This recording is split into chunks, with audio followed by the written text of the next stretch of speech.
Welcome to Super Movie Brothers. Let's start the show. This is a podcast on the PODFIX Network. You can check out more shows like it at PODFIXNetwork.com.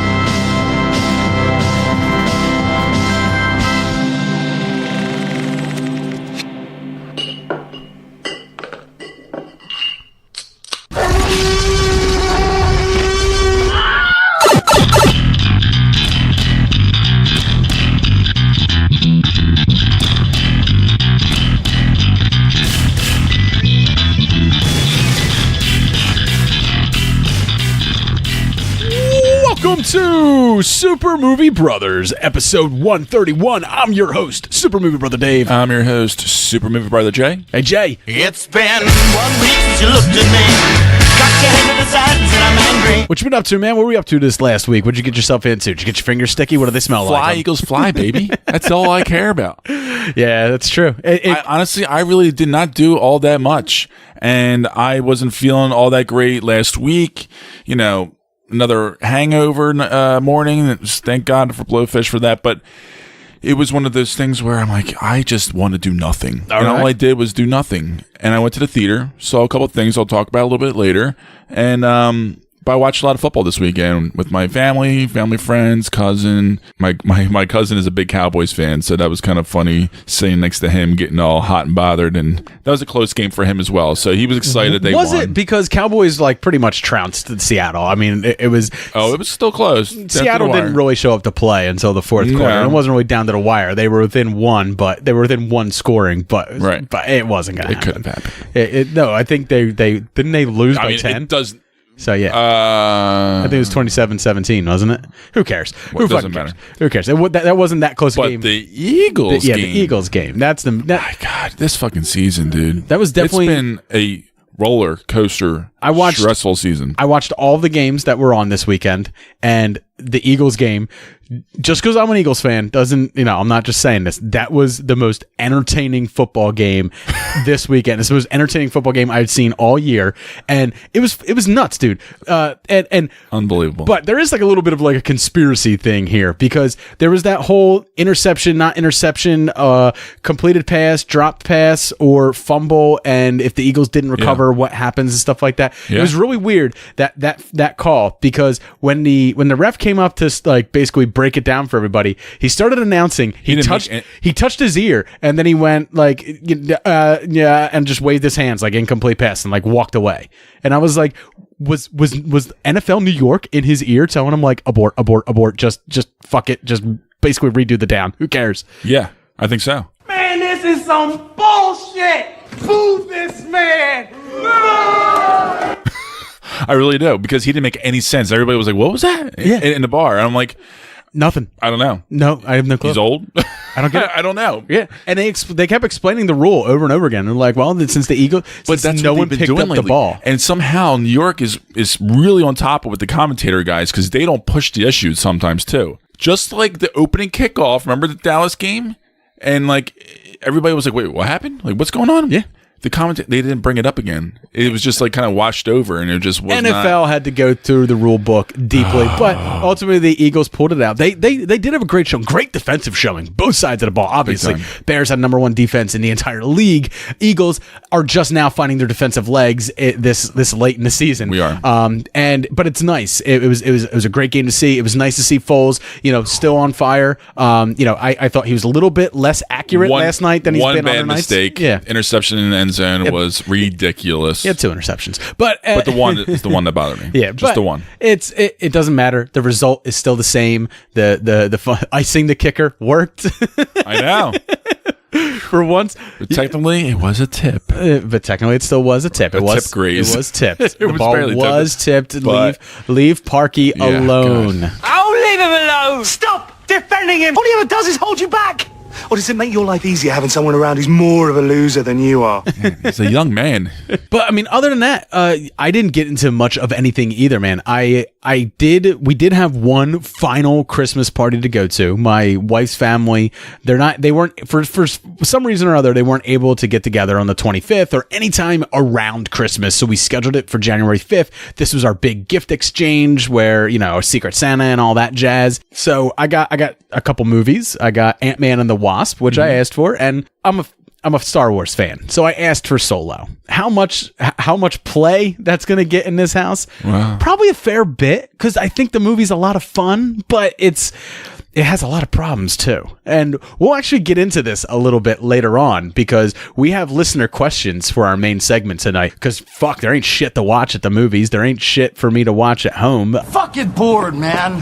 Boredom's the first step on the road to relapse. I've just been watching football and doing a lot of research for another project that I'm not ready to announce what it is yet, but I'm doing another project and I've been doing a lot of research for it.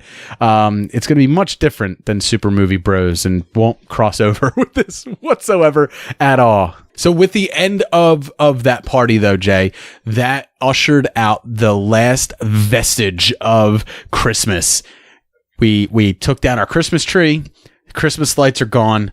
The fucking front lawn inflatables are all gone. I'm done. I've washed myself of Christmas. Thank God. It's the holiday season is behind us, and I can't be happier about it. I just want to move on, and I don't have to fake happy anymore. Is your neighbor's light still up? They still are, but you know what? They do so much. They have so much. It takes them weeks to set it up. It takes them weeks to take it down. So I'm sure. it's not like the carnival where it like shows up for it shows up and it goes up in like 2 or 3 days, but it's torn down in 3 hours. Tell me how that's safe. Tell me how those rides are safe when they take those apart that quickly. I want to see their electric bill. Yeah. My God. All right, Jay. Let's get into what you've been watching this week, man. Yeah, man. What are you watching? What are we watching? I think he's trying to watch some illegal channel. Always watching. No, go past this part. In fact, never play this again. I actually went through a lot of stuff. I recycled through a couple old movies I do really enjoy a lot. A couple long ones, The Girl with the Dragon Tattoo, and also Blade Runner 2049. Because I got the Gosling figurine. Thank you, Dave. And, that was a lot of fun again. I've been watching that a lot, I feel like, this winter. But also, The Tourist. Not a good movie. It stinks. It stinks. But I watched it. Not a good movie. It was one of those movies where I saw it before. It's just an easy breezy, silly, stupid watch. Angelina Jolie and Johnny Depp looking pretty in Venice. I mean, come on. That's pretty much it. And then The Big Lebowski. Haven't seen it in so long. The dude minds. This will not stand, This aggression will not stand, man. It still holds up. And also because Jeff Bridges, he was the big winner at the Golden Globes. It was one of those Lifetime Achievement Award things, so I kind of threw that on in honor of him. And then finally, this documentary we both saw, the Bill Murray stories. Yeah, so it's the Bill Murray stories, life lessons learned from a mythical man, and it's up on Netflix now. This is a documentary that I kind of like saw as like a blip. Like I saw just like a little thing for it, and I was like, oh, I have heard a bunch of those Bill Murray stories, and I would really like to see a documentary. We've talked them. about that before a couple times. Yeah, Bill Murray has the habit of just showing up at places, like shows up to people's birthday parties, shows up at a bar and Ten's bar all night. He showed up at a restaurant once and told the two waitresses who still had to break down tables and wash dishes, just get out of here, just go have fun, go live your life. And like he went and just washed dishes all night and bust tables. And then like there's even like a meta reference to that in the movie Coffee and Cigarettes, where he's just working at a tea shop, at a coffee shop. Aren't you Bill Murray, man? You Bill Murray? Yeah, I'm Bill Murray, but let's keep that just between us, all right? Bill, Groundhog Day ghost busting ass Murray. Who you gonna call? I know that. Just don't tell anybody. And I saw that movie a long, long time ago. Right. And I remember seeing it, and it kind of threw me for a loop because I was like, well, what's going on here? Yeah. It was really an interesting spin because it was the only time that the characters were self-aware. Right. That it was Bill Murray, but he was playing a different kind of character. And No, like, he was playing Bill Murray. I know, but he was like But why was he being a waiter? But it was never fully explained. He just didn't explain himself either, because that's what he does. Right. It's actually him in real life. He does these kind of things. It was apparently like an homage to these type of situations that happen. He showed up at a party and he played with a band that played at the party all night. And then when the police came to shut down the party because noise complaints, the owner of the house went up and said, I'm jamming out with Bill Murray, and if you have to write me a ticket for that, do it. And then Bill, like, they were gonna write him a ticket. Bill Murray walked up to the door and introduced himself, and the cop was like, holy shit, you are Bill Murray. And he goes, yes, I am. And just kept on playing. He played in their face. Bill Murray got his tambourine and started bashing it in the police face. This documentary is extremely just micro budget. Oh yeah, a random fan just kind of threw this thing together. Well, he is a documentary filmmaker. It's done by Gravitas. What is it? Gravitas Studios. They do a bunch of documentaries. Most of them are these type of low budget type. So it's not like the documentary you want to see this year about the rock climbing documentary that you were talking about. It's High Rise. So it's nothing like that. It's not Man on Wire. You know, there is almost no cinematography to it. But it worked. Right. It works, but it's also not. I think it's the message of the documentary that I really enjoyed. So that's all it is. That's all it needed to be, and it came full circle at the very, very end. Right. So while this documentary filmmaker is attempting to have his moment with Bill Murray to kind of experience what other people experience, he's also trying to explain why Bill Murray does this. And it's not until the end of the movie that they really start getting into the philosophical and psychological questions about why Bill Murray is doing this. And that's really, when it hit home for me. I enjoy the explanation, but without actually talking to the man, you don't know if that's it or not. There's several interviews where he kind of hints at that's kind of the deal, but it's not that. Again, it defeats the purpose of what he's doing anyway. It is. And the whole purpose of what he's doing is to just get out there and live, Just live. Yeah. And he wants to help other people just live, which is why he would wash dishes and break down tables and stuff like that. I think that's why I probably kind of broke down, because it's something that I've always admired in some people. Oh, a lot of people, anybody that's like Bill Murray that acts like that, I've always been envious of. I've always restrained myself from, because, I guess you could say my upbringing and all that, because I think naturally when I was a kid, I did have that in me quite a bit. And I sort of buried that over the years. And, it's something that I also agree with. I think it definitely helps being a celebrity, obviously, and having $150 million in the bank account and being able to just do that on a whim. But the message really rings true, and it's certainly important. And I think to this day, it's something that people can still strive to be, and it could help you in your life and others' lives, because it's not just about you, it's about other people. Absolutely. And you know what? I encourage people to watch it. I think your enjoyment of it is going to be heightened if you are like a Bill Murray fan. I don't know many people that aren't Bill Murray fans, and it's free. It's on Netflix. It's worth your time. If you don't like documentaries, it's only an hour and 10 minutes. Maybe it's if you nice. don't like documentaries, then don't bother. But if you do like a good documentary every now and then, especially one about an interesting guy like Bill Murray, definitely give it a shot.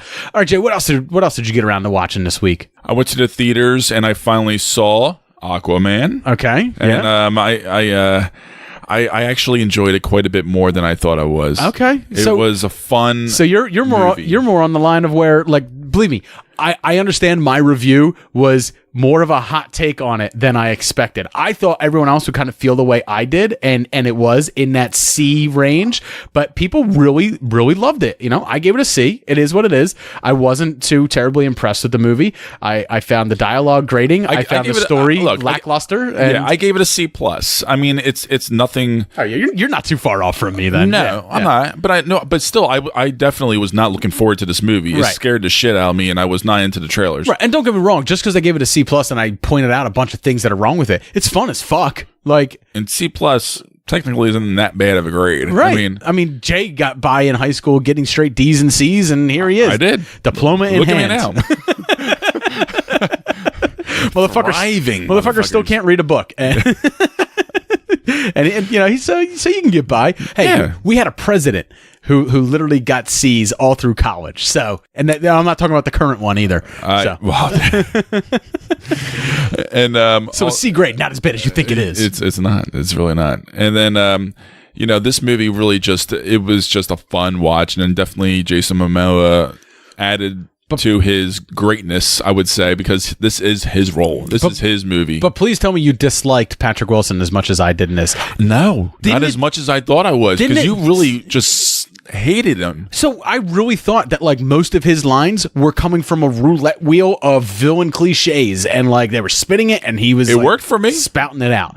And he spat it out well. It's fucking Patrick Wilson, man. I just wasn't crazy about it, dude. I watched like performances from him that are 10 times better, and I expect him to, when he's in a movie like this, to elevate it a little bit. It's still cliche. I didn't care. I was still going with it. And Vice. Finally, I saw Vice. This one is Adam McKay, man. So it's an Adam McKay movie. What can I say? I mean, if you've seen The Big Short, it's very in par with the style. It's very all over the place. It's very scatterbrained. I think the trailer 100% set you up for that too. So true, and it does lay out quite a bit of information. You have to have some kind of a knowledge of the political landscape during that era, right? And it doesn't give you entirely amount of new information, but it does give you a decent enough idea and window behind the scenes of his angle and viewpoint on kind of things. But the guy, he's not a good guy. I mean, he's just all about his family, but then kind of backstabs a certain family member too later on in his life, who he was protecting for a very long time, which was a little surprising for me to see at the very end of the movie. But regardless, I didn't like the movie. Okay. I really did not like the movie. It did not work for me. Surprising, but because you liked The Big Short. I thought it was okay. 3 or 4 years ago. You enjoyed that. It was informative. It was certainly informative, and it was certainly surprising. It was a lot of dense information. I think that's what The Big Short did really well, is it took a complex topic and made it entertaining. And broke it down into ways that are fun and stuff like that. And I think that's what I took away from that movie. It's that and Steve Carell's performance, man. Steve Carell had probably one of his best performances, I think, in that movie. I think it was underappreciated. Yeah. And so this one, it's acted really well. It just doesn't work. I think McKay just kind of bit off a little bit more than he can chew. It was an ambitious project, but from the trailer, to me, what didn't work was Sam Rockwell as GW. It was fine. It was even small doses. Yeah, small doses. He was fine. It worked. It was fine. All right, fair enough. So what I got around to watching this week, Jay, was there was an animated cartoon back in the day. I loved it. Loved it a lot. It was called Young Justice. It was on Cartoon Network, and it ran for 2 seasons, and it got canceled. Got canceled because it didn't sell enough toys. And that's why you make cartoons. You make cartoons to sell toys. Merchandising. Merchandising? What's that? Merchandising. Come, I'll show you. Merchandising, where the real money from the movie is made. That's what it's all about. It's why Star Wars cartoons are always successful, because A, people eat Star Wars up like it's fucking going out of style, and B, it sells toys. So Young Justice didn't sell toys. They canceled it. Now DC Universe has the streaming service. I do subscribe to it. I do watch things on the DC streaming service. Mainly the DC animated movies is what I have it for. But they brought Young Justice back. Young Justice is now coming back. Every week they drop 3 new episodes for the 3rd season, and I am loving the ever-loving shit out of it. If you like DC animated stuff and you never checked out Young Justice, now is the time. It's the first 2 seasons are on Netflix for free, so you don't have to go through the paywall. Well, if you already have Netflix, that is. So you don't have to go through the paywall of getting DC Universe online just to see season 3. If you watch the first 2 seasons on Netflix and you enjoy it, then by all means pay the monthly fee for DC Universe. Watch Young Justice. Get out if it's not worth it for you after that. I absolutely love it. I think it's wonderful portrayal of these young characters in the DC Universe that have all been members of the Teen Titans. And man, I can't speak highly of it enough. It's one of my favorite things. Almost as much as I like Batman the Animated Series, I liked Young Justice. So, other than that, man, it has been a Toy Story weekend, pretty much. Logan has never seen Toy Story, and we just got a box set of Toy Story 1, 2, and 3.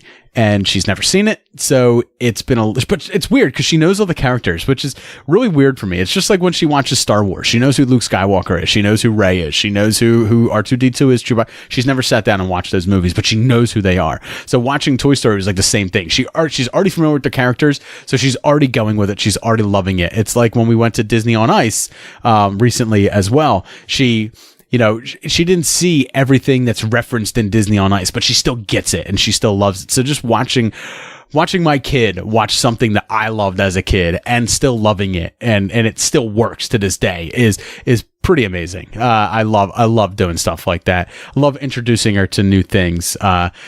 She still loves Ghostbusters. That's all that matters. That's all that matters, man. She still watches 84 Ghostbusters with me.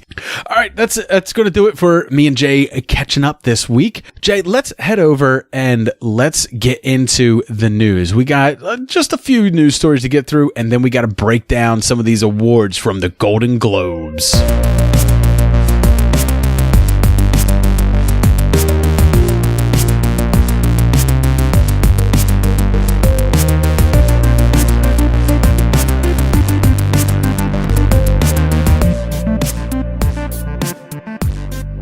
All right, Jay, we haven't done news in a little while because there's not a whole lot of news out there. And that trend pretty much fucking continues. I have a couple news stories for us to go through, comment on real quick. And then we also have the Golden Globes winners to discuss a little bit. I figured I'd do that in news because we can keep it brief, keep it a little punchy, you know? Yeah, we're going to keep it a little punchy. Yeah.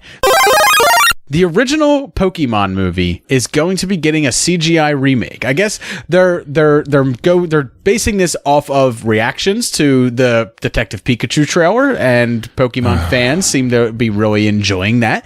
I think people who are on the outside of that but are aware of Pokemon are somewhat interested as well.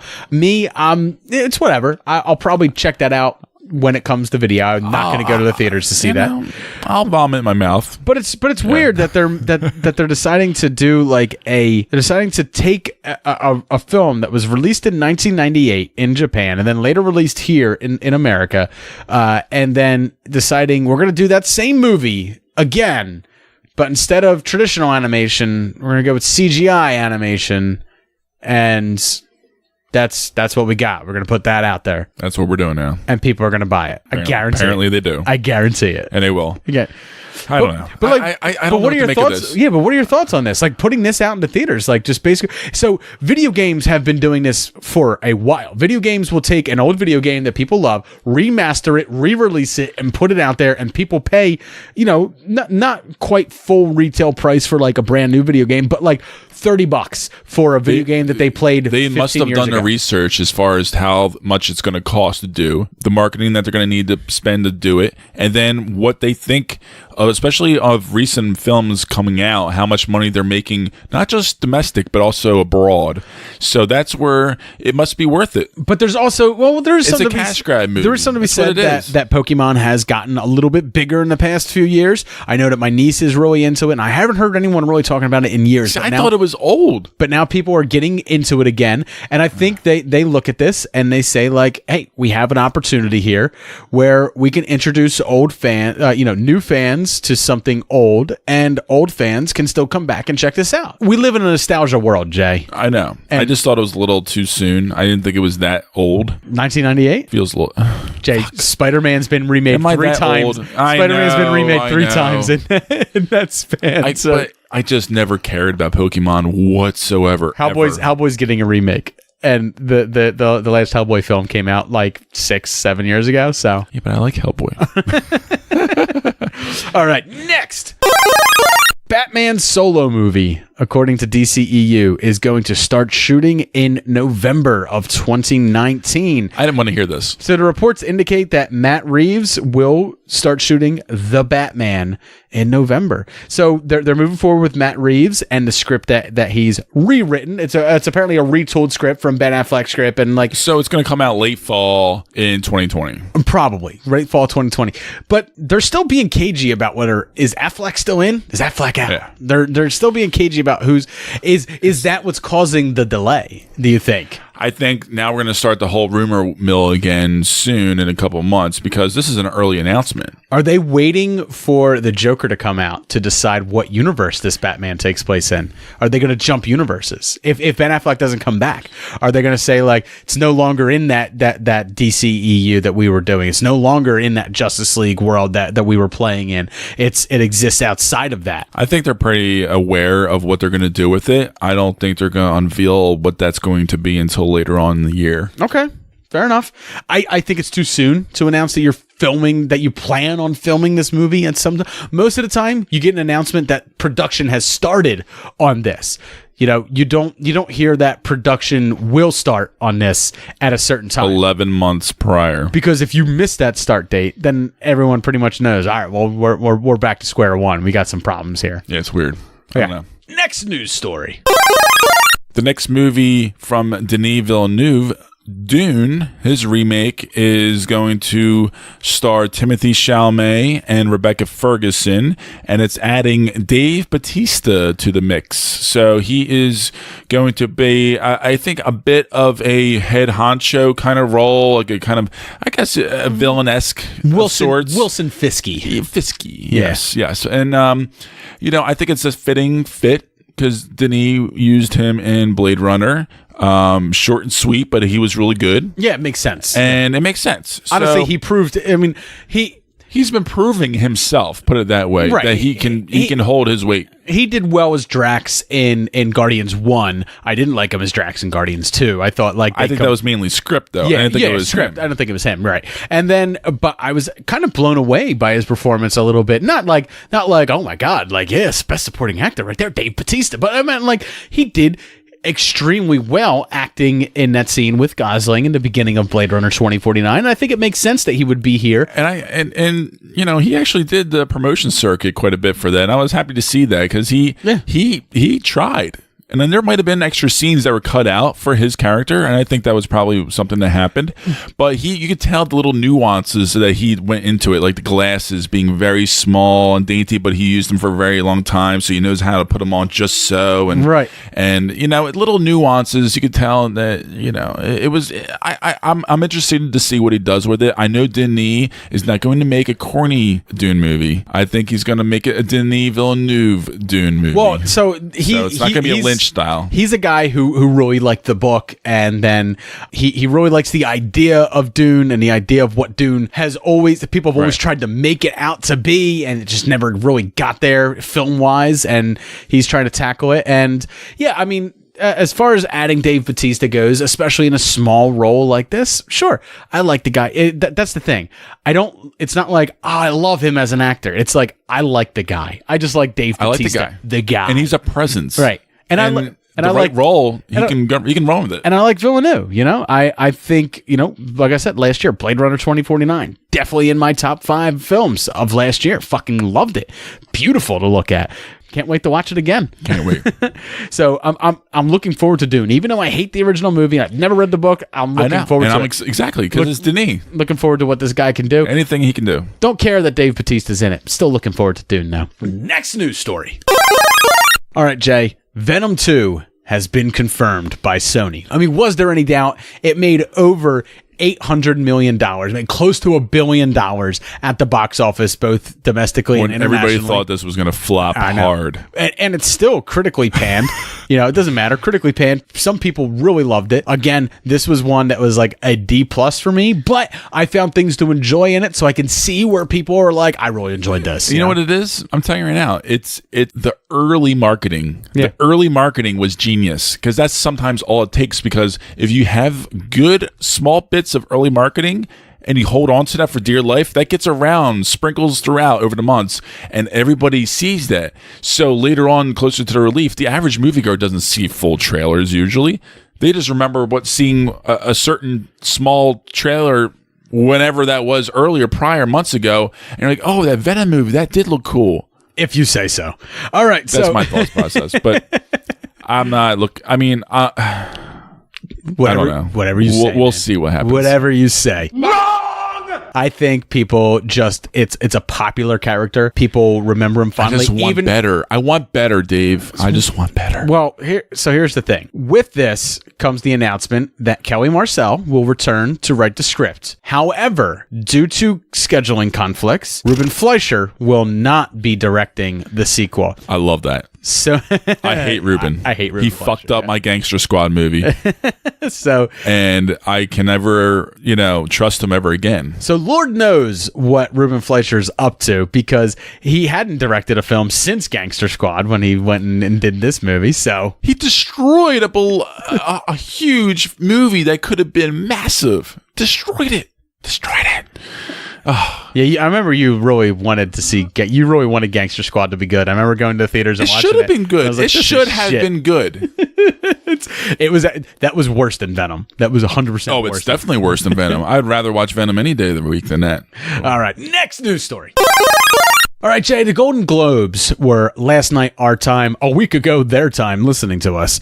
And we got some winners, man. So, Best Motion Picture Drama. The nominees were Black Panther, Black Klansman, Bohemian Rhapsody, If Beale Street Could Talk, and A Star Is Born. The winner, Bohemian Rhapsody. Oh, my God. Right. I mean, I like Bohemian Rhapsody. I was very positive on the movie. I know some people really dislike it, thought it was a cash grab. It didn't go in depth enough, and it was just kind of like a fluff piece. All right. First of all, everybody, you got to know, Golden Globes is a small group of like 80 or so, mostly males, rich guys who... That's right. Blowjobs, cocaine, and exactly. and wine and dining them, and it influences their votes. Yeah. And everybody knows this inside Hollywood. So it's one of those things where this is one of those examples, put it that way. So Graham King, the producer of Bohemian Rhapsody, spent all that money that they made in the box office for Bohemian Rhapsody and spent it on these fucking critics to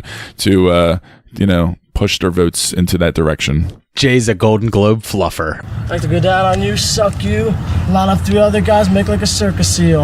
All right, let's move on to the next one. I don't agree with that. I think out of those, I would choose Black Panther. Yeah, it honestly, it's the weakest one on the list as far as buzz goes. But, going into this award season, as far as buzz goes, Bohemian Rhapsody is the only one that I haven't seen on anyone's best of list of 2018. I've seen A Star Is Born talked about. I've seen If Beale Street Could Talk a whole bunch. I know. I've seen Black Klansman a lot and Black Panther. So, but Bohemian Rhapsody winning is just godsmackingly like... I have no clue what to say about I like that. the movie. It's fun. I love Queen. I think it has no business being nominated for awards. Yeah. I mean, I don't mind Rami Malek winning. He actually won the acting role for, I guess, the comedic and musical movie category. For way to bury the lead, Jay. We haven't gotten there. I just had to go there. I don't mind that win. Best Motion Picture, Music, or Comedy. The nominations were Crazy Rich Asians, The Favorite, Green Book, Vice, and Mary Poppins Returns. Green Book wins, and I think that's an acceptable win. Yes. Best Performance by an Actor in a Motion Picture Drama. This was Bradley Cooper for A Star Is Born, Willem Dafoe at Eternity's Gate, Lucas Hedges for Boy Erased, Rami Malek, Bohemian Rhapsody, John David Washington for Black Klansman, and as you know, Jay already buried the lead. Yeah, Rami Malek won. I think looking at this list here, I think based on all that, yeah, I'll go with that. I was fine with it. Yeah. I was fine with it. Best Performance by an Actress in a Motion Picture Drama. Glenn Close, The Wife, never heard of it. Lady Gaga, A Star Is Born. Nicole Kidman, Destroyer. Melissa McCarthy, Can You Ever Forgive Me? And Rosamund Pike, A Private War. Winner, Glenn Close, The Wife. The one I haven't heard. Oh, I'm sorry. I've heard of it. I've heard. I just had. But really quick, I really do want to see those 4 movies. I really want to see The Wife. I really want to see Melissa McCarthy. Can You Ever Forgive Me? I really want to see Destroyer, Nicole Kidman, and then also Private War. I think that was called Private War, right? Rosamund Pike. Yep. That's based on a true story. That sounded interesting as well. While you want to see these ones, I want to go back and unsee A Star Is Born. Fuck you. All right, next one was Best Performance by an Actor in a Motion Picture, Musical, or Comedy. Christian Bale, Vice. Lin-Manuel Miranda, Mary Poppins Returns. Viggo Mortensen, Green Book. Robert Redford, The Old Man and the Gun. John C. Reilly, Stan and Ollie. Christian Bale wins for Vice. And as you just said, without question. you didn't like it, though. But his performance was great. Fair enough. The makeup was great. That's a huge part of it. And I'm happy that he thanked them quite a bit, saying that if that did not work, he would not be standing up there. And it was true. Fair enough. All right, next one. Best performance by an actress in a motion picture, musical, or comedy. Emily Blunt, Mary Poppins Returns. Charlize Theron, Tully. Man, that's a film that came out quite a long time ago. Constance Wu, Crazy Rich Asians. Eliza Fisher, 8th Grade, and Olivia Colman, The Favorite winner, Olivia Colman. And I look, having seen 3 of these 5 movies, your review of The Favorite makes me think that is an apt winner. And she'll probably win the Oscar, honestly, especially since she won this, and she has been a pretty buzzed name throughout this award season for Best Actress. Final category that we're going to talk about here. There was a bunch of other ones. They get into TV, they get into a whole bunch of other shit. But the Best Director for a Motion Picture. Bradley Cooper, A Star is Born. It's just an honor to be nominated. Alfonso Cuarón, Roma. Peter Farrelly, Green Book. Spike Lee, Black Klansman. Adam McKay, Vice. I'm telling you, first off, everything I'm hearing about Oscar buzz and what's looking at being nominated for the Oscars is not being seen here in the Golden Globes. Like it's going to be a lot different. It's going to be a very different. You're going to see a different landscape in the Oscars than you are the Golden Globes. Golden Globes is just a fun TV watch. It's not unheard of for films the same films to be nominated for, to even have the same nominations in the same category. But usually the ones who win the Golden Globes aren't always the ones who win the Academy Award. It's not how it one doesn't dictate the other in any way, shape, or form. But it's just weird that it seems like we're going to get a completely polar opposite type of Academy Awards this year compared to what we're seeing in the Golden Globes. Yeah, it's apples and oranges, honestly, because like I said, it's voted in a whole different kind of way. There's thousands and thousands of voters for the Academy, and who are professionals in this industry. The Golden Globes is the Hollywood Foreign Press. So 80 guys. That's it. Of those 5 directors, Alfonso Cuarón for Roma. Extremely deserving. Yeah, I think so. I think it's a beautiful movie. I think visually, come on, the guy just paints a picture of life with everything he ever fucking did. It's beautiful. It's just he's done one of my favorite movies of all time. I can't knock it for this. Even though Jay's review of Roma and his discussion on it makes me never want to watch it a day in my life. I'll probably still watch it because even if I get nothing from that story at all, I'll get plenty. It's slow. I'll get plenty in visuals. I'll get just plenty in gorgeous pictures. So, like it or not, that is what won for the Golden Globes this year. I don't particularly care much about the Golden Globes, even a little bit. I think, like you were saying, the only thing that's fun is the stars come out. People are hand drunk for the camera. Yeah, people are drunk. Movie stars and TV stars in one room. Yeah, and it's cool. And people let their hair down a whole lot more at the Golden Globes, more so than the Oscars. Yeah, it's probably the most formal type of like Independent Spirit Awards, you can say, kind of thing, of all the telecasts. Right, and it just has that glitzy sheen, and you can watch it and it's feel good TV. It's fun TV, and feel a little bit better about yourself because watching that, you're not watching the MTV Movie Awards, at least. Yeah, it may as well be that. But it's that with actual Hollywood stars, right. not with pseudo celebrities and whoever kids are voting for these days. Oh my god. All right, Jay, you have an indie film that you want to discuss, and that means that I'm going to have to turn the lights down just a little bit. You're going to have to go pour yourself a bourbon. I'm going to light the candles. You're going to have to go put on your fake mustache and then curl it just right. You're going to have to put on your square frame glasses. You're going to have to speak with an arrogance and a pompousness that can only come with someone who watches indie films and looks down upon all others who don't. So we're going to have to head over to Jay's Indie Corner.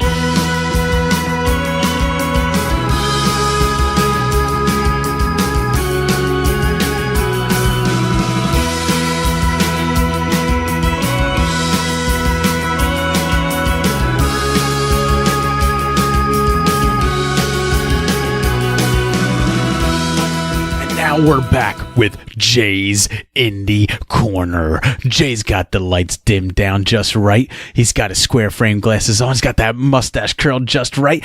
And he's got the pompous asshole attitude. And he's going to bring you a little indie ditty he wants to share. That's right, honey. All right, Jay, what is the name of that indie film? Juliette Naked. All right, so this is what I got for Juliette Naked. I've spent just far too long racking my brain about like what a fake synopsis for Juliette Naked should be. My fake synopsis for Juliette Naked is Juliette is a middle-aged woman who decides that she's going to start going to the gym, working out a little bit, hopefully get her groove back and get a man in her life again.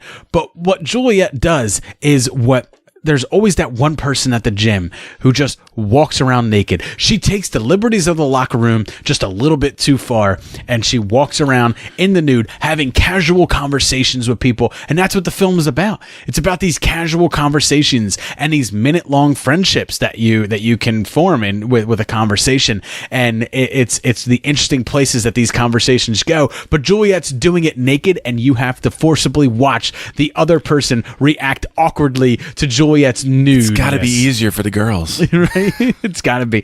Because that's one of the most awkward things for me about the gym was, I mean, not only was there steroid sales going on in the gym locker room, which was always super awkward as you're sitting there tying your shoes, getting ready to go on the treadmill. You hear some bro dude talking about whatever supplements he's using, and then, oh, here, dude, a shot of this in your ass, and you're going to start looking juiced. But then there's also like like you were telling me, awkward older men. Like, it's always the guys with the tiniest dicks that like to be naked. I got a little dick. It's pathetic. In the locker room, and they're all old guys, and they all take their time. They're in no rush whatsoever. They're very orderly. They're very seemingly OCD of some sort. I used to hate it. They take up like half the fucking locker room. There was like this one dude who used to come out of the shower. And he would leave his towel on, and this is the weirdest part. He would put his shoes on, like he would sit down, probably because of the tile floor and the possibility of athlete's foot and stuff like that. Right. So I get it. But he would leave his towel on, he would put his sneakers on or his shoes and stuff like that after his shower. But then like he would like take the towel off and like stand there and like tie his shoes with the towel off. And like the one time I was like right next to him, and like it's like it's right there in your face, but instead of like, and you can't not. I'm not saying look, but you can't not like. You're aware of it being like, it's in the corner of your eye. Like you can see dick. Right. You can't avoid it. But like the weird thing is, like, I could see someone doing that if they were just like, look at my dick, dude. Like, look at this shit. It's down on my knees. It's fucking thick. It's girthy. like people want to look at this shit, right? But instead, like, what it looked like was it's like a mascot. It looked like an acorn glued to a tuft of hair at the bottom of his torso. Like, that's what it looked like. That's what they all are. That's the weirdest thing. And I'm sitting there and like out of my periphery, I can just tell it was just like, it's like the size, like it just looks like a thumb, just kind of like there, you know? Yeah, and it's just like a little thumbtack. Why are you doing this? Like, and then like I started thinking about it, and then first off, there is the comfort factor of the fact that like for them, like back in the 70s and stuff. I mean, you've seen like movies where like back then, like people would go to gym and they have to shower and then they get dressed and they go back to class and stuff like that. Right. For me, we didn't do that. Like, I never had that. Yeah, we never did that. We never had to do that. I think they stopped forcing people to take showers at their gym, probably because of the issues that it caused, body issues and also like bullying. The only people that were forced to do it were the football players and the wrestling athletes. Right, after practice. And I was in basketball, so I would see them showering. You know, we all shared the fucking locker rooms. You know, so you would see them. So what I'm getting, but we didn't have to. What I'm getting at is you're saying they're older people. So what I'm saying is there's a comfort level with just the shower and the men's locker room and stuff like that, because it came from youth, came from gym class in high school and stuff like that. There's that. Then there's also the whole thing of cuckolds and micro penises and guys who get off on having a small penis and watching dudes with bigger penises. I'm a cuckold. He made a cuckold out of me. He slept with my wife, and that is the definition of cuckolddom. But not even just that. People just get off from just being exposed. They're nudists. You know, they just get that I don't know, maybe it's a rush, maybe it's a feeling, maybe they just feel comfortable. I don't know what it is, but there are people out there like that. It's almost like a little secret society. To me, it doesn't bother me because I can just ignore it. I'm used to it. Right. It doesn't. But at the same time, if a guy is trying to talk to me when he's naked like that, like a Ryan Gosling a la Crazy Stupid Love. Would you put on some clothes, please? Oh, I'm sorry. Is this bothering you? No, it's not. Cal, my schwanz is in your face for 20 minutes. If it's not bothering you, we got a bigger problem. Not cool. Yeah. Not happening. But if it's around, I mean, I'm used to it being around. It's around, okay. Right. But don't just like stand there and like, you know, be like, you know, using a blow dryer on your balls, just right, and like having a conversation about the weather. You know, like, you know, some stupid shit like that. No. So that's what Juliette. Be respectful. That's what Juliette Naked is about. It is about the female version of what we were just talking about, but she does have the awkward conversation with people. Hey, can it be a documentary? I'll watch it. All right, Jay. What is this indie film all about? Okay, this one follows a British couple played by Rose Byrne and Chris O'Dowd. They are in a stale, long-term relationship. It's kind of coming to the blows because he is obsessed with a mysterious has-been 90s rock star. He has his own little blog, his own little community that he integrates with, and like they have a kind of like Bill Murray stories, you know, and stuff like that, where they discuss things and talk about where he might be, and he kind of dissect the music and the lyrics and all that kind of stuff. And she is, you know, they're getting old in age, and she's realizing that she wants a kid. She wants to move on. She wants more. She gets mad at him, writes a bad comment on his blog, and then suddenly the real rock star, played by Ethan Hawke, is in America. Likes that comment and starts chatting with her about it, not knowing, you know, anything. She didn't know it was him, didn't really take it too serious, and become like little pen pals of some sorts. And then, long story short, he comes to Britain or England, and they meet up, and they sort of have a weird, funny little bond turning into a romantic relationship. No, that's an interesting meet cute. It's a nice little meet cute, and it's a nice little dynamic once the late boyfriend kind of comes into play again after he meets his idol, and how that shitstorm sort of collides and explodes. But it's a charming little indie movie. It's nothing overly great or anything like that, but it's good. It's good, and it's a fun watch. I think you'll really enjoy it, Dave. Honestly, Jay, it sounds like the Before series. Like, it sounds a little bit like that. Not really, but it's a very British humor movie, and it's also very dry, and it's fun. It's just a nice, easy watch. Does Ethan Hawke have a writing credit here, or was he... I don't think so. Okay, so it's not like these ad lib conversations. No. It's not overly like that. It's not as dark. No, it's punchy. It's a little bit more comedically punchy with that. So it's not very walk and talk kind of rom-com. Is this available anywhere streaming right now? No, it's newly released. I caught it on iTunes, and I rented it through there. Okay, so if you want to check it out, you're gonna have to rent it. For right now, it sounds like it's gonna be something that'll probably be on Amazon at some point. But you know, honestly, should people seek this out if they're an indie film fan, or is this something they should wait for? You can wait for it. Yeah, it's a charming little movie. I definitely say catch it at some point, but don't pay for it. You don't need to pay for it. It's not worthy of that. However, it is worthy of a watch someday. That's what Indie Film Jay is here for. He's here to sift through them all and tell you which are the ones that are worth it. That's right. And there is zero buzz for awards for this at all. It's just a fun little. It's a fun little indie romp. Fair enough. All right, Jay. Coming up next, me and you got to get into. We got to do some beers, and we got to shine a spotlight on one of our friends on another indie podcast that we think that our listeners should be checking out. So let's crack open a beer. Let's start getting a little schwasty, and let's head over and start doing some beer reviews. Nice.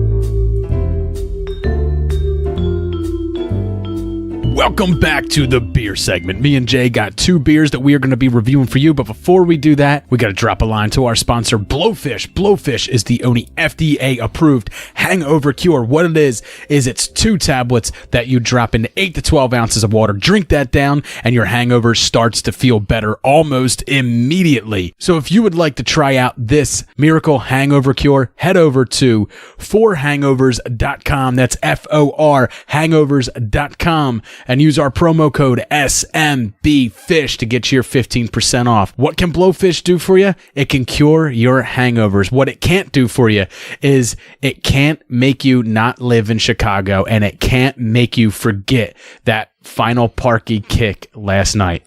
No. I feel for you, Chicago. So sorry, Bears fans. Fly, Eagles, fly, baby. So sorry. All right, Jay.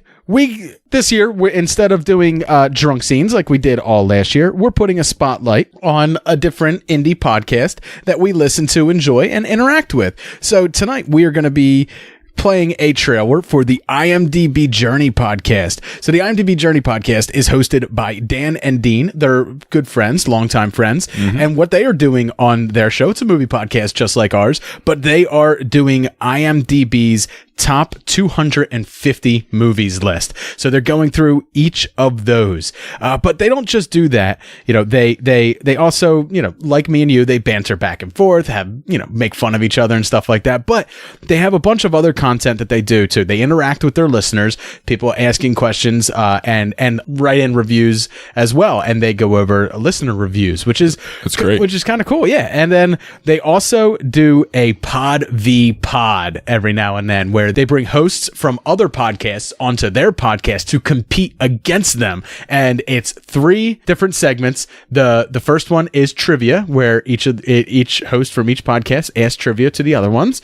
You know, best score, move, you know, sure. Then you take that round. Next one is what are they known for, which is guessing their top 4 known fors on IMDb. I like that. And then finally, the fourth one, the third one is a draft, a movie draft. The guests come up with a theme, and then they draft movies for that theme, and then listeners blind vote on it. They don't know who chose what movies. It's smart, right? So it was a ton of fun. I was on their show a couple of weeks ago. Yeah. We had a lot of fun. Smoked them. Just straight smoked them. Love these guys. I can't wait to get on the show. I had to come. Well, you were supposed to be there. I know. I wouldn't have done as well if you were there. 100%. I wouldn't have smoked it like I did if you were there. Okay. Because you would have been answering some of the questions that I got right. Right. So yeah, it's probably, you never know. It's probably better that you played hooky. So here is a promo for the IMDB Journey podcast. You can find them on iTunes, Stitcher. You can check them out on the Podbean app. Anywhere that you listen to podcasts, you can find IMDB Journey. Just Google it. Check them out. Hi guys, I'm Dean. And I'm Daniel. And we're from the IMDB Journey podcast, where we break down every movie from the top 250 list, giving our own thoughts and reviews and any general discussion along the way. But when we're not doing that, we also battle other podcasts in various movie-related games of trivia and drafts. We also give quick reviews about every other film we've watched as well. Yeah, here we're quite good too. Yeah, if you guys don't believe us, why don't you listen to these genuine testimonies? Oh, hey guys, you guys are really good. I love your chemistry. Oh, hey, brew. It's this is a good podcast, yo. Oh, for sure. Yeah. Yeah, love the banter, guys. Keep it up. IMDB Journey is one of my favorite podcasts of all time. Fantastic testimonies. Thanks, guys. Absolutely genuine and real. And if you want to give a genuine testimony as well, go ahead and search for IMDB Journey. You can find us on all your favorite podcast sites, including iTunes, Stitcher, and Spotify. So come along and join our journey. All right, so if you do check out the IMDB Journey podcast and you wind up liking them, please make sure that you go onto iTunes, if that's where you listen to them, and leave them a 5-star review. If you listen to them on any other medium and there's a review option there, make sure you leave them a review. Also, you can follow them on Twitter and drop them a line. They love interacting with people, so you can catch them on Twitter at IMDB Journey on there. All right, Jay, you got a beer that you're going to be reviewing for us. What is the name of that beer? How does it taste? And more importantly, how drunk is it going to get you? No, more importantly, where is it from? Well, all right, New Orleans. All right, so you got a beer from New Orleans. Why do you have a beer from New Orleans, Jay? I wonder why. The Philadelphia fucking Eagles are going down south. to beat the Saints, hopefully. We'll see how that goes. Yeah. Nothing's ever a sure thing. Huge win over the Bears. Huge win. Shouldn't have been a win. Shocking win. Shocking ending. Shocking ending. Anyway. Lace is out, Dan! God damn. It was tipped, technically. All right. What's your favorite, man? Abita Brewing Company's Mardi Gras Bock. It is 6.5 alcohol by volume, and it is a pretty full-bodied caramel flavored malt beer. Oh yeah, it's full bodied, huh? What's it got? D cups? Full bodied. It's got D cups. No bra too. Rocking straight D's, huh? Yeah. All right. Nipples out. What's that? What's that waist size? What are you thinking? Like 28, 32? 28, 32. And this one is just, it has not much going on with it. It's kind of just a formulatic kind of Bock. It's not anything crazy. Well, let's hope the Saints ain't got nothing going on next Sunday. What's your score, man? It's a cool design, though. I like the bottle. It's a 2.75 out of 5 for me. All right. So I am drinking the Dock Street Rye IPA. This thing is 6.8% alcohol by volume. And that's from Philly. And this is straight out of the streets, the mean streets of Philadelphia, sir. You know what? This is a robust beer. It's very, how do I put it? It put a little hair in your chest, you know? It's got a little bit of those nice dark notes like all rye IPAs have. Sometimes rye IPAs are also referred to as black IPAs, you know, because they got that toasted malts. I like some of them. Yeah, I got that toasted malt flavor. It's got a little bit of that. It's got a real weak middle. Malty. It's got a real weak middle, though. Interesting. So that's what I'm saying, you man. It's got a glass jaw. I'm not loving it. Not loving it. Okay. I like it, but I'm not loving it. It's a solid 3. You know, it's a solid 3. Okay. I'll drink another one of these. I wouldn't buy it in a 6-pack, you know? I wouldn't. This would not be my weekly go-to. Okay. My weekly go-to is still Cape May Brewing Company's Coastal IPA. It is. David's buying the caseloads. Oh my God, it's so good. So good. Cape May just is knocking it out of the park with all their shit, and I'm loving it. They're doing a great job. I love it. All right, so coming up next, me and Jay are going to be getting into all of the listener questions. We put a call out just about an hour before recording. We got some random, weird, crazy, kooky questions. We got some other serious questions. Some where me and Jay will get to chew the fat a little bit. But certainly, it's going to be a lot of fun. So stay tuned for that.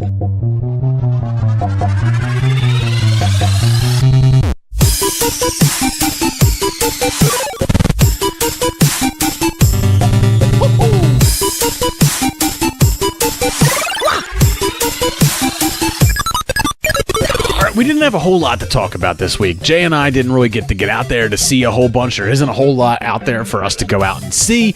We could be chasing down some of these awards movies and do a big, long Jay's Indie Corner. But, I mean, you heard Jay's Indie Corner. Do you really want that for 20 minutes?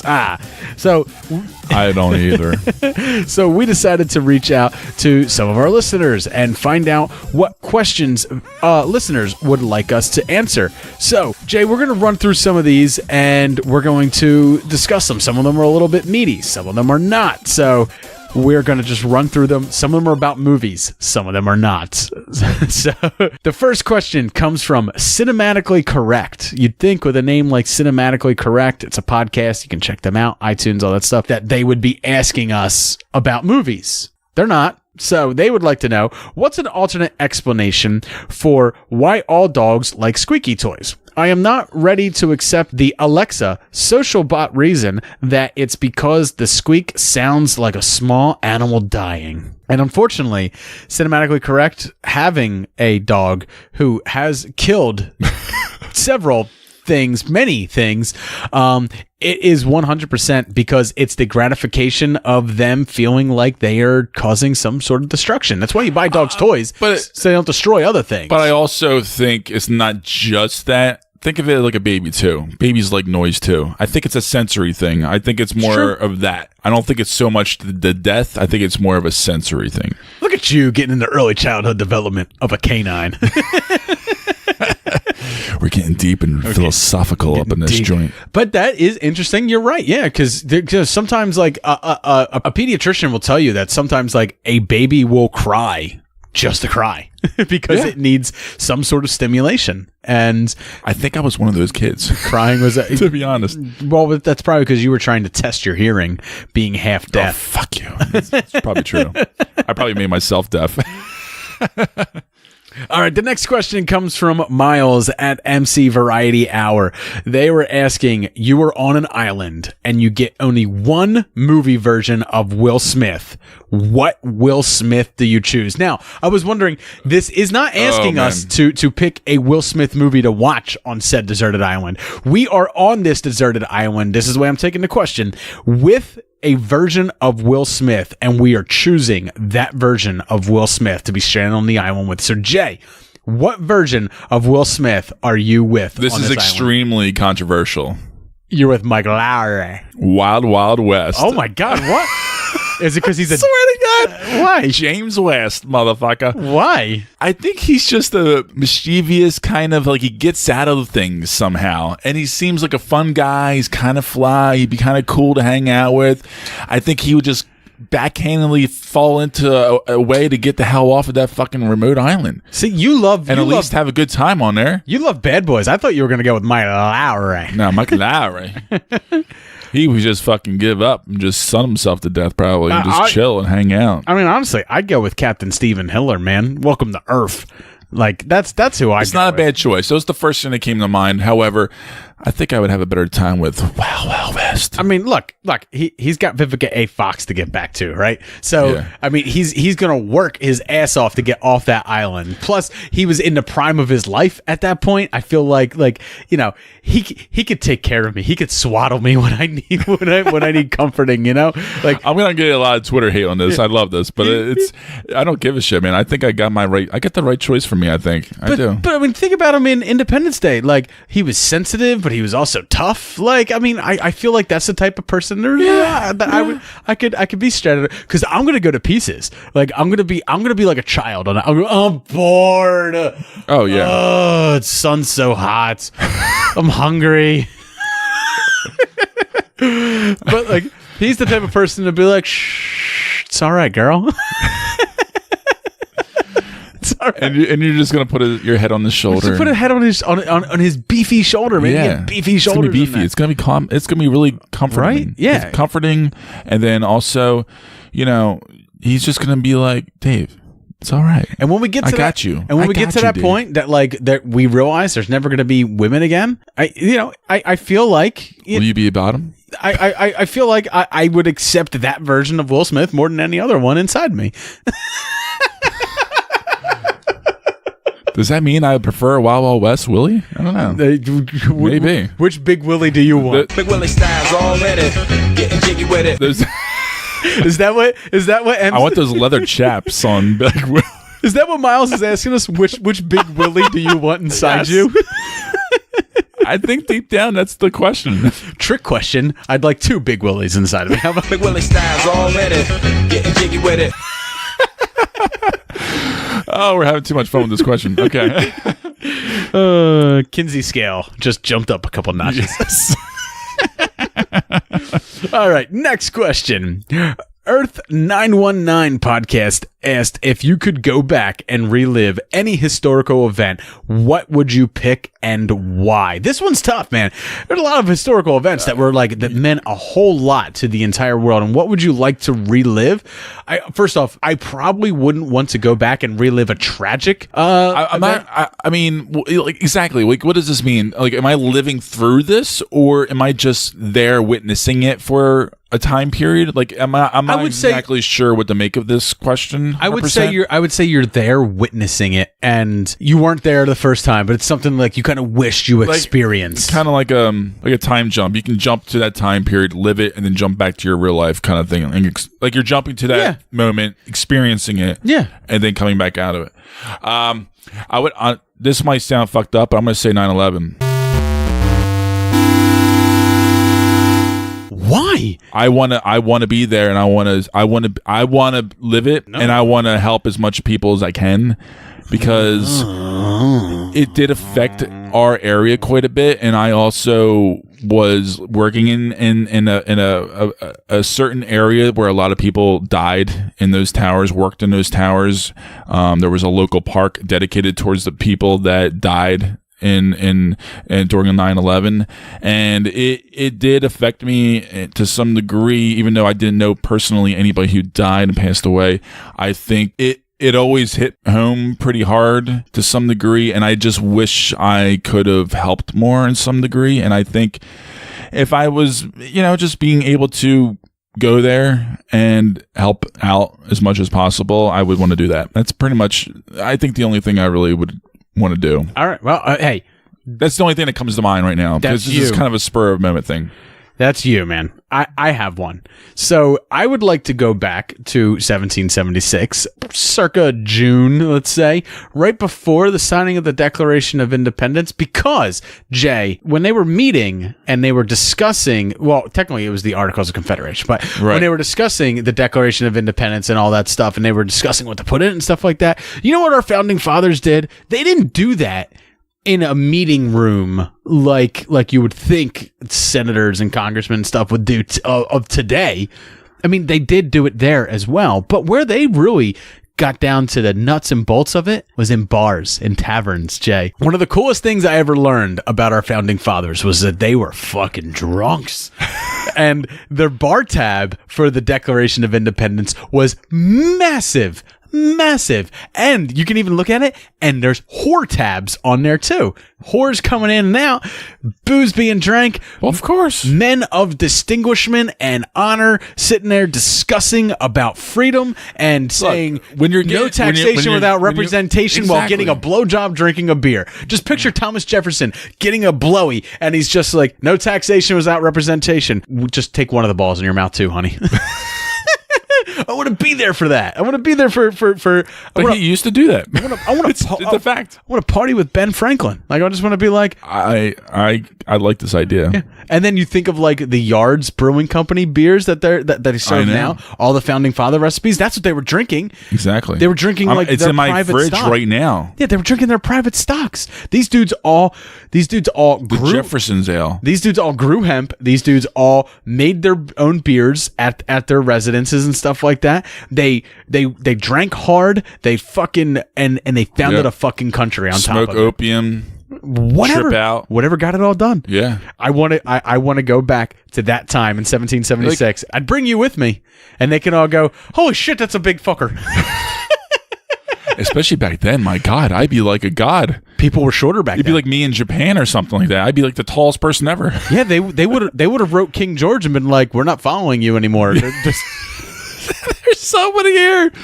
Turns out like a Greek god just showed up out of nowhere. That would be amazing. All right, Jay. They could probably outdrink me still, though. The next question comes from Top 5 Pod.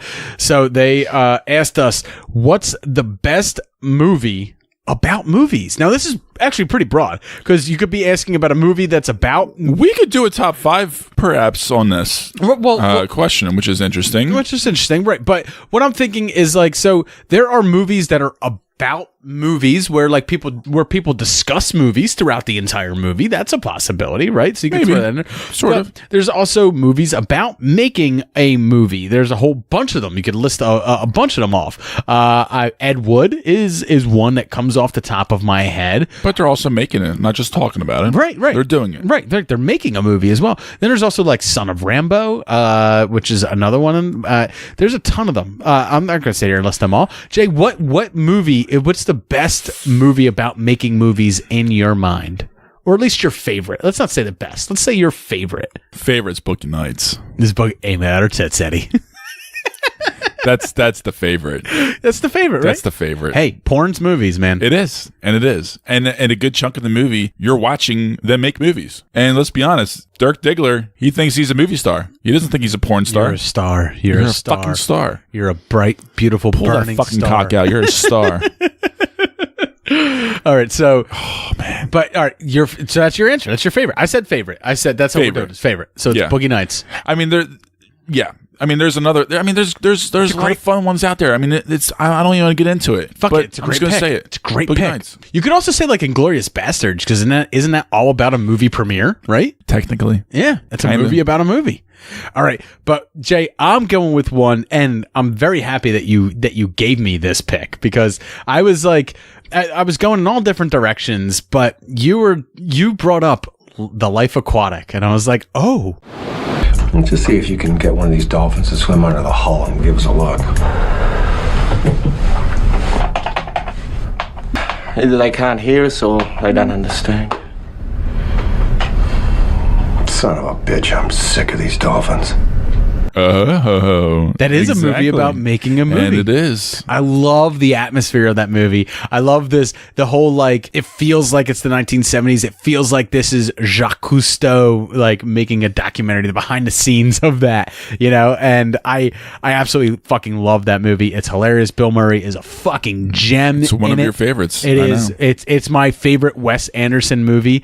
And it's one of those movies where, like, I can just put it on and I can just laugh my fucking ass off to it. Like, and I love this movie, and like this, it's all subtle moments. It's all like subtle backhanded humor that, like, and it's one of those me. Right. And it's one of those movies you have to, you can't get distracted, you know? It's not like a background. No, because when you get distracted, you have to get into it. When you get distracted, you miss the nuanced jokes, which is like every joke is a nuanced joke, which is Wes. Yeah. You know. And I loved it. And it's also just gorgeous to look at the entire time. It is. Like the use of, I have never seen pastel colors used in such great effect in a movie as Wes Anderson directing this movie. But you also brought up Tropic Thunder, which is a fun movie about making a movie, but it's really fun. Yeah. Me?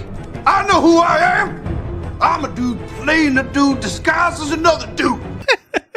That movie isn't perfect, but it's the first half I love. You're TiVo. Risk this life for a TiVo. It's a fun movie. It's so self-aware. I love it. All right, Jake, next question. This comes from Ziggy. Do we want to see the origin of how Nick Fury lost his eye in Captain Marvel? And I'm going to be honest with you, man. Look, I don't need the backstory for everything in every type of film universe that I love, right? Like, I understand that before stories get told, prequels get told and stuff like that, but that doesn't mean I need an answer to everything. And I think of something like The Last Crusade, which is my favorite Indiana Jones movie. However, the first 20 minutes of that movie are basically telling us how Indiana Jones got his hat, how he got his whip, how he did this, how he did that, why he does this, why he does that. And it's like, I didn't need that. Indiana Jones just was, and I enjoyed it for what he was. I think of Solo, and Solo is the story about how Han got his last name, how he got his DL-44 blaster, how he met his best friend and co-pilot, you know, how he got the Millennium Falcon. It's how Han became Han. And it's like, I didn't need all that. Why can't Han just be? And the fact that, you know, the movie teases the fact that he helps the rebellion 20 years before he should be helping the rebellion kind of takes it away from the fact that he shows up at the end of A New Hope to help the rebellion and gives himself to a cause, right? He isn't just looking out for himself. But in Solo, a Star Wars story, he's not selfish in that. He does give himself to a cause just a little bit. And it's like, oh, that's always been in his character? No, that takes away from his character development and the friendship that he formed with Leia and Luke. Like, it takes away from it just a little bit. If you but if you ignore Solo, it doesn't take away from it at all. Oh, yeah. So, do I need the backstory for every little nuance in everything? No. Why the fuck do you need that? But we're gonna see it. Yeah, we're gonna see it in Captain Marvel. You know that 100%. There's even the rumors out there that, like, there's scenes in the trailer and stuff where he has scars on, or well, he has cuts and like stuff around his eye, and there's a rumor that they CGI'd out the patch to put his eye there, just so you don't know that they're going to tell you about how he lost his eye. Yeah, I'm not surprised at all. I mean, this is a. I mean, it's Marvel, for fuck's sake. They got the money to do it for a trailer. They need to hold on to dear mighty. They did it before. They did it for Infinity War. They CGI'd out what gems were in Thanos' hand. Oh, they did that. Yeah. They edited stuff. They would change stuff. Even if you remember the final shot of the original trailer for Infinity War. Yes, with all the of Hulk. them running. The Hulk was running. That wasn't there. even in there. That shot wasn't even in there. So Marvel's known for fucking with you with trailers, man. Don't trust what you see, baby. Don't trust what you see. There's a news story this week where guess what? Everybody, trailers are specifically made just to get your ass in the theaters to see the movie. It's true. That's it. There was a news story that I didn't run with where Kevin Feige was asked about future trailers for Endgame, and he goes, "I can guarantee you that you will not see anything in trailers that aren't in the first 20 minutes. Everything in the trailers is going to be from the first 20 minutes of that movie." Awesome. I love it. Yeah, he doesn't want to give anything away. All right, Jay. Our next question comes from Home Video Hustle, Brent from that podcast. He asked me, ETA or Crush Groove? He's asking me which movie is better, and I say, fuck you. Time will tell on that one. This is from the guy who still owes me $10 over that bet about which was going to be the bigger movie, E.T. or Crush Groove. You know what? Fuck you, man, because time's going to tell on that one. All right, Ziggy comes back with another question. What up, Ziggy? All right, so he asked, why can't Marvel use Marvel artists, like for the comic books, on their movie posters instead of basic Photoshop? All right, valid question. It is I a think valid Dave question. has a theory on this. What do you think, Dave? I do have a theory. There's a thing that happens between TV and film. Like, film likes to keep a delineation between TV and film and stuff like that. It's why the DC EU won't allow, Warner Brothers and DC on TV to use Batman and stuff like that, because they feel like it dilutes the product. So if you jump from it, like let's look at it as the hierarchy of how Hollywood sees it, not how I see it, but how Hollywood sees it. You would have the comic books, the TV shows, the movies, right? Like in a tier going up forward. Sure. So to use the comic book artists would be to be employing someone from a lower tier on the pyramid. And in reality, what they try to do is they try to keep it in-house. They try to make it artists and people who have worked with the studio before, who work in the system. I think partially it's because of unions. Right. But you also think about, now there's plenty of people who cross these lines. I'm not saying these are hard lines. I'm not saying that this theory is backed up with huge hard facts. But if you also think about like voice acting, right? Voice acting in cartoons on television are done by a lot of voice actors. There's people who are very well known for being voice actors. But Only voice actors. Right. But when you get into animated movies, there's very few of those voice actors who cross over into those animated movies, because animated movies want to hire big stars to put big names on them and move them forward. Which is the new trend. Exactly. And a lot of the Marvel posters, I mean, would I rather see the comic book artists draw them? Fuck yes, I would. I would love to see that. I think that would be awesome. But also, they want a realism to them. They want them to look like the actors as they're going to look in the movie. They don't want them to look like the cartooned version of them, because that sends the wrong message.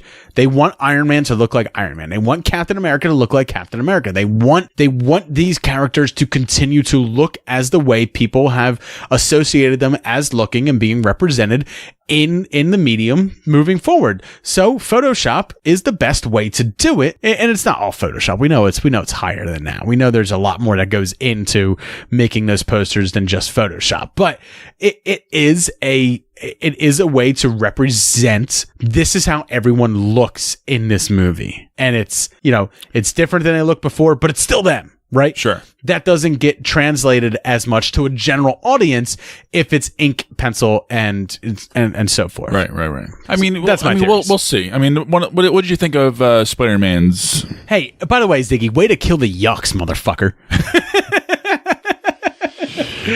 Yeah. But I mean, it's a good question, though. I mean, it's a valid question. I understand his viewpoint. I mean, it's one of those things where, like, look, Dave has probably a better understanding than I do because he is a bit of an amateur artist himself. He likes to draw, and it's one of those things. There's a lot of loopholes. There might be some ghost designers that they hired just for creative input.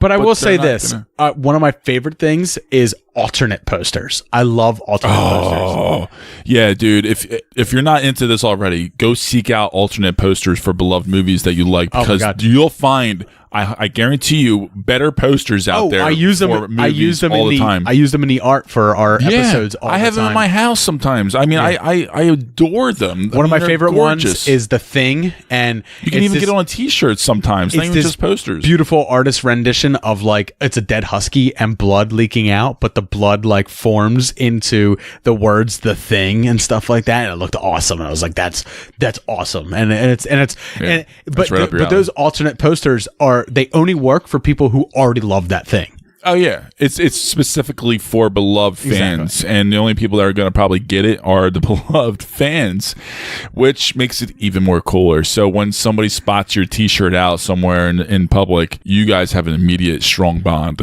Exactly. All right, Jay. 2 peas on a pod. This is Gerald over there. He wants to know: is Bohemian Rhapsody a piece of shit or a gem? And if those are my only 2 options that I have to pick from, if I can't say it's neither, it's in the middle. It's a very serviceable movie that I really wound up enjoying and enjoyed the performance of Rami Malek. Don't cop out. But pick one. If I have to pick one of them, then it's a gem. Good. I was going to say gem. Yeah. Absolutely. 100%. For me, for both of us, we like Queen. It was an enjoyable movie. It's not a great movie. It's an okay, serviceable movie, but it's still a fun watch. It's not critically, yeah, you can critique the shit out of it technically, but we had a boatload of fun in the movie theater, and my God, the last 20 minutes. And I think we did a fair review on it, where neither one of us were overly extremely positive on it, none of us were extremely negative on it. I think we had a fair understanding and critique of the film. Yeah, and it is what it is. Yeah, but if you're gun to my head and you say is this shit or is this gem? It's the kind of movie that they wanted to produce. Yeah, I say it's what it is. I say it's a gem. All right, Nerds Chatting wanted to know: I believe this requires a what's best rather than what's worst. What decade gave us the best action movies? 80s or 90s, Jay? So which decade's better, 80s or 90s? 90s. Oh, see. All right. So I say 80s, and I'm gonna go through this. Let me go through this real quick. The Terminator, right? Batman, one of your favorites. The Predator, Aliens, right? Die Hard, Rambo, First Blood, Superman.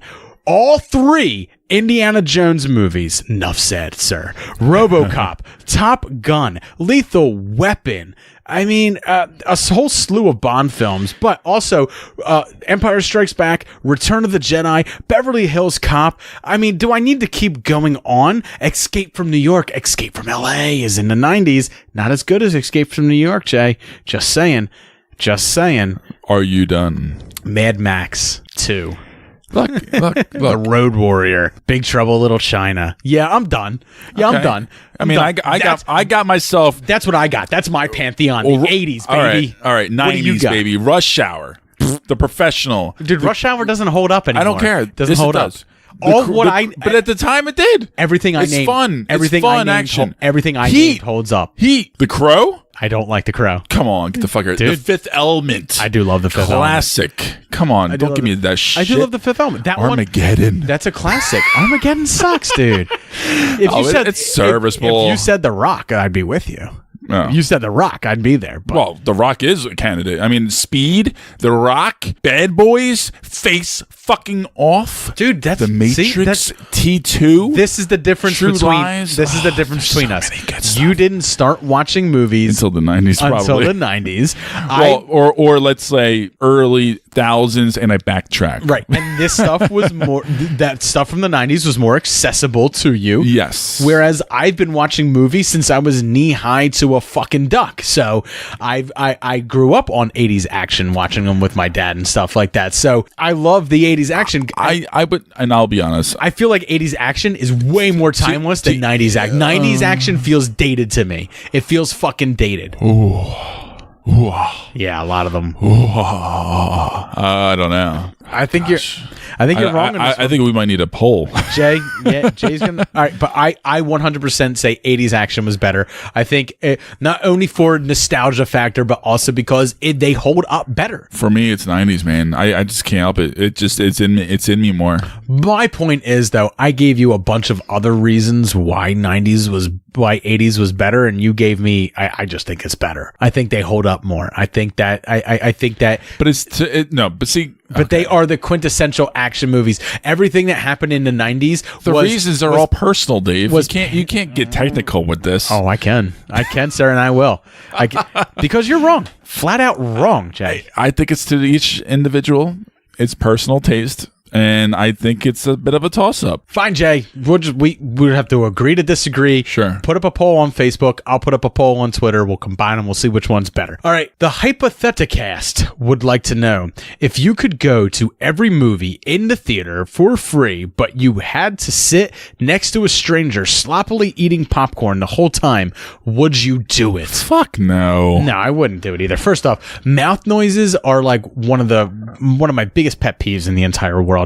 I used to have a supervisor who would like do ride-alongs with me and stuff like that while I did my job. He would kind of like monitor me and stuff like that. He would always get McDonald's, or he would get like a hoagie or some sort of sandwich, and then he would sit there and he would eat it, and he'd breathe and sloppily ate one.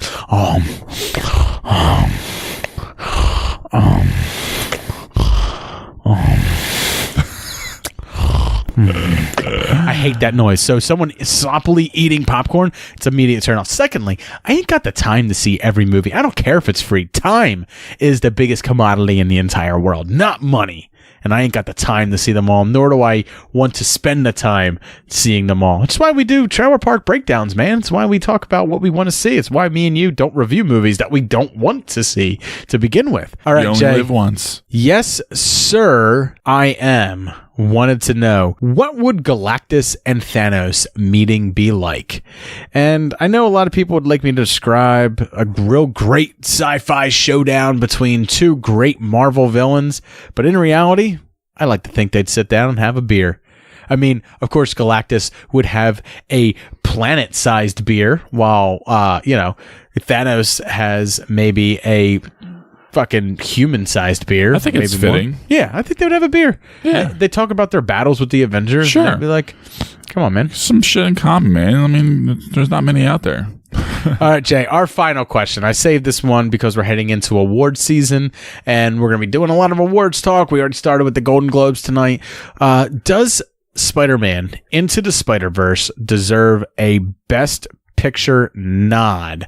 And this question came from Superhero Poll Plus. That's at Superhero Poll on Twitter. So you have a very technical answer for this that is inside movies that other people may not know, which is true. So the film producers, I guess you can say, or produce, the distribution companies, they all choose where they're going to submit their movies into. So, right, the studio is going to choose. For example, Roma this year, you either choose to go into the foreign language category, Mexico, or you choose to put it in the Best Picture category. They chose foreign language. It's pretty much a lock there. I think it's a bit of a cop-out because I think actually they have a good shot of winning Best Picture overall. But so, for example, it is in the animated category, and right. I think there's a good chance of it winning which means Sony chose to put it there. Exactly. Right. So they could have chose not to be in that category and be in Best Picture. It would not make it to Best Picture, I think, for this year. No, I don't think it's worthy. Even if they did 10, which you've talked about before, is mathematically impossible to actually do 10 and get the votes for. But it wouldn't happen. It wouldn't do it. No, it wouldn't do it. It's a strong contender to win though in the animated category, right. And you always want a smart business decision technically, right? Because let's face it, a movie like this that did so in the box office but is critically loved has legs on DVD sales, and wouldn't it be nice to be slapping Academy Award huge push winner huge on it? Huge. Exactly. Makes sense. Yeah. Makes sense. And for me, if it was in that Best Films category, Would it win, or does it have a shot? No. Do I think it should make it? Yeah, I think it should be a film that is talked about. But here's the thing. It is, though. It's going to slowly leak out, I think, a little bit more and more. But here's the thing. Does it deserve to be in that category? Yes, it deserves to be there.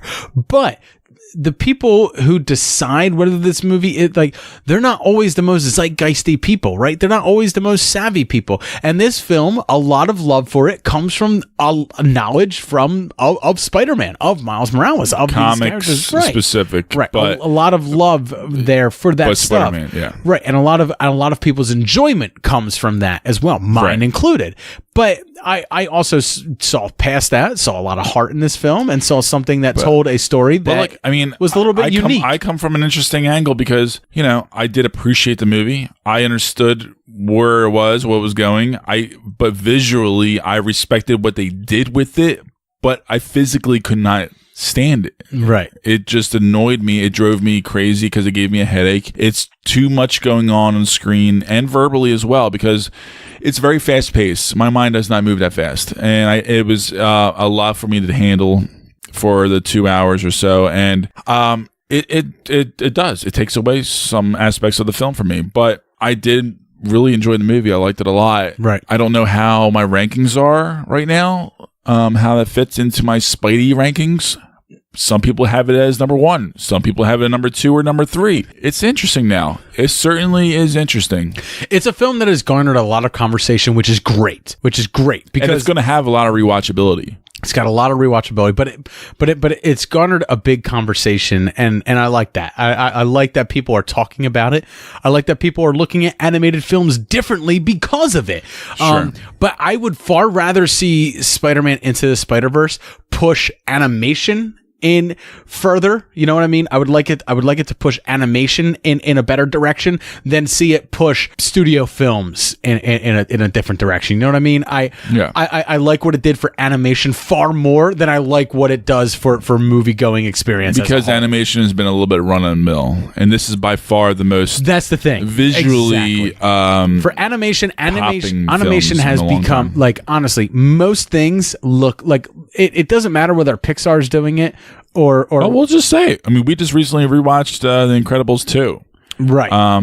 Which is my favorite animated movie of the year, to be honest. But it is run of the mill of some sorts. The story visually, I'm talking about. That's what I mean. The story isn't run of the mill, but visually, the characters they could exist in any universe, right? Like all these, all these CGI characters. They to me, who loved paint, pencil and paper drawing, type animation, cell animation that was developed for the past 50 years, before they started doing CGI animation. To me, they all started getting this very homogenous look to them, where they all kind of look the same to me. And then you get something like Spider-Man Into the Spider-Verse, and it's kind of cool to be different. It's kind of cool to take it into a new direction. It's kind of cool to add these visual effects to it that you wouldn't expect in a standard animated movie. So I like Sony putting it in the animated category more than I would like to see it in best film category. Right. And it's a smart decision. But I for what Superhero Poll is saying, I do think that comic book movies, with how popular, not just popular they are, with how much they are doing both in film and for pop culture, I think they should be not rewarded for it in that they should win, but they do deserve the nomination at least. And we've only gotten one in the entire history of all of them. We've only gotten one. Right. That's been nominated, and it's Dark Knight. Oh, for comic book movies, yes. There's a good chance that Black Panther might be nominated this year. It's a very good chance. Very good chance. Also, there's only been one animated film in the past 50 years that has won for Best Picture, and that's Beauty and the Beast. So, which again was before the animated category. So, animated films stand a far better chance of going into the animated category. But as far as an animated movie being selected as a Best Picture nomination, slim to none. I would say maybe in the 5 to 10 year bracket from now, there's a chance that could happen. But it just doesn't make sense for them because they have their own category for that. Right. And if you have the best film, it's a sure win. Exactly. And that's all that really matters anymore. You get the fucking award. So that's it. We reached out to everyone. Thank you so much, all of you, for all of your questions. Thank you so much. A lot of fun. Had a lot of fun discussing this. But one thing I wanted to start doing, because it's 2019, I'm still adding new things to the show. I want to do a listener question every week. Every intro, I want to start adding a listener question. So keep an eye out on Twitter and on Facebook, because Jay and I will be posting for people to ask listener questions. The best question is the one that me and Jay are going to discuss, or at least the one that tickles our fancy. Right. That's it. It'll honestly depend on me and Jay's mood. Do we want to discuss something a little bit funny, a little bit kooky, a little bit weird, and we just get fucking nuts with it? Depends how much we drank too. Or do me and Jay want to get into a hot topic like some of the ones that people asked tonight? So I wanted to do this, this question and answer thing, because it's going to be something that me and Jay are going to make regular for the intro segment to the show. Yeah, and it's fun. It's fun for us. It's fun for you guys, and it's a little bit more fan involvement. So it's all good.